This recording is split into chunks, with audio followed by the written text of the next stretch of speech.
It's that time of the year again. High school baseball is upon us. Welcome back into sports. I'm Sam Kirk. The Kofa Kings baseball team was in action today trying to get their third win of the young season. To John Boehmer Sports Complex, we go for a little Friday afternoon baseball between Kofa and Tolleson.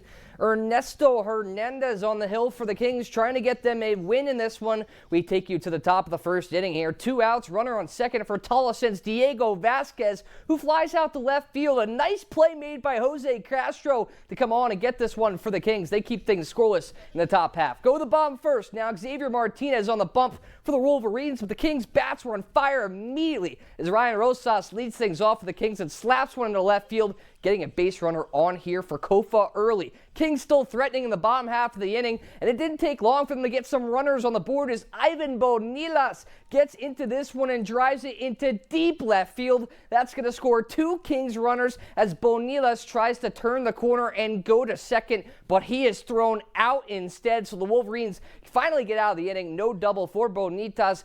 Kings lead 3-0, and things didn't get much better for Tolleson at all as Hernandez gets Oscar Molina looking with a disgusting curveball for a called 3 strike. The Kings hold the Wolverines to just 2 runs while adding 12 hits, winning this one 7-2. Kofa will try to get back to 500 now on Tuesday when they take on Shadow Ridge. To some soccer happening in Southern California tomorrow. It's win or go home as Central hits the road for the CIF Southern California Boys Soccer Championship, which, by the way, is the furthest a soccer team from the Imperial Valley has ever gone in these state playoffs. The Spartans, with an impressive 26-2-4 record, will face the number 1 seed Pacific Ridge for all the marbles. Kickoff is set for 3 p.m. in Carlsbad. We'll have full coverage of the game for you in tomorrow's night's newscast. More big games to share on Saturday as well. This one a little bit of a shorter drive. The Lady Matadors coming off their regular season conference championship, and led by ACCAC Coach of the Year Chelsea Dewey will host the Region 1 semifinals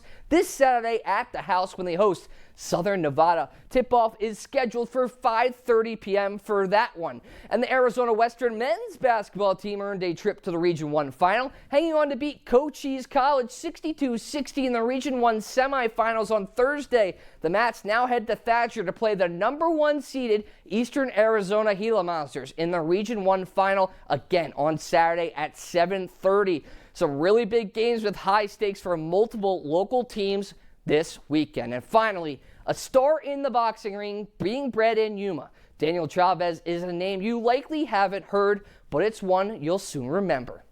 The 14-year-old is already making waves in the amateur ranks, but perhaps more meaningful is his source of motivation.